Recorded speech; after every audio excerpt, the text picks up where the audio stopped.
Udah kelihatan kan? Akan berdiskusi tentang sandi Morse, di mana sandi itu adalah kombinasi titik dan garis. Sebelumnya mohon maaf jika mungkin penjelasan dari kami kurang dimengerti atau ada yang salah, karena juga kita sama-sama belajar. Langsung saja saya alihkan ke rekan saya Frida. Silakan. Baik, seperti pada umumnya Morse itu dikenal untuk pada umumnya kita tahu Morse itu digunakan pada saat pramuka.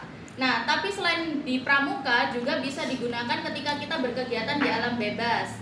Seperti contohnya kita mendaki atau enggak di hutan-hutan belantara, entah mau mencari apa ya di sana ya. Iya, boleh. Nah, apa gunanya sandi Morse itu? Jadi sandi Morse itu digunakan sebagai cara kita berkomunikasi. Contohnya, misal kita sedang mendaki, ada yang pelet beto, ada yang sudah melaju duluan ya. Tidak mungkin kita teriak-teriak di ketinggian. Makanya kita membutuhkan yang namanya sandi Morse yang bisa dipakai peluit ini. Kemudian bisa juga sebagai penyampaian pesan rahasia. Jadi yang bisa menangkap apa sih pesan rahasia yang ada di dalam isi bunyi peluit ini, itu hanya yang dimengerti oleh orang-orang yang mengerti sandi Morse itu tadi. Yang tahu-tahu aja sistemnya. YTTA. Nah, di sini mungkin akan saya contohkan tapi tidak semua ya kakak-kakak, soalnya masih belajar juga dan belum menghafal. Jadi di dalam sandi Morse ada bunyi peluit pendek dan ada bunyi peluit panjang. Ketika tiap huruf atau angka itu biasanya ada pola-pola tersendiri antara pendek dan panjangnya. Contohnya seperti huruf A.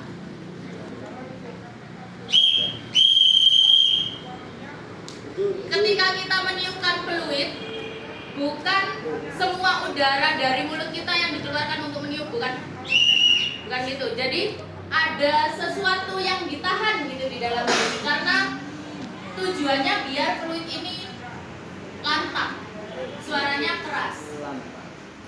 Contohnya lagi ada huruf B.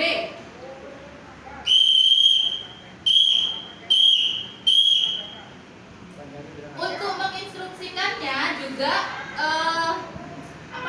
tidak terlalu cepat juga.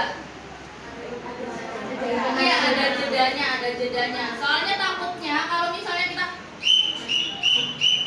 ada sesuatu yang mungkin nyerempet gitu, jadinya huruf apa ya tadi gitu.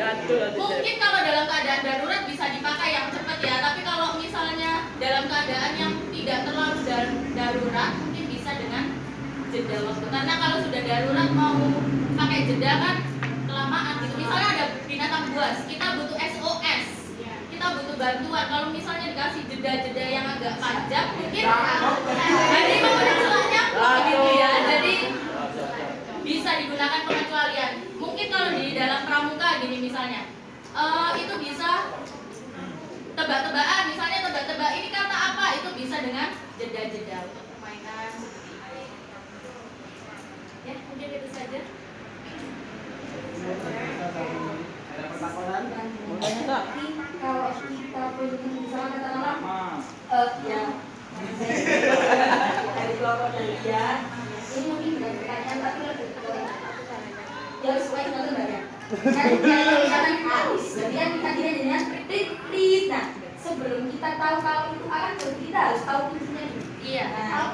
Harus tahu juga apa. Iya. Berarti menghafalkannya itu memang bisa dimasukin. Iya, di sandi Morse ini sejauh yang saya tangkap di sini ya, itu kode Morse ada yang sistem American dan juga ada yang internasional. Ada yang internasional. Jadi ada beberapa sandi Morse itu yang berbeda. Misalnya di American itu ada mungkin huruf Latinnya Amerika kali ya. Huruf Latinnya Amerika itu ada yang berbeda sama huruf internasional. Tiga, dua, satu.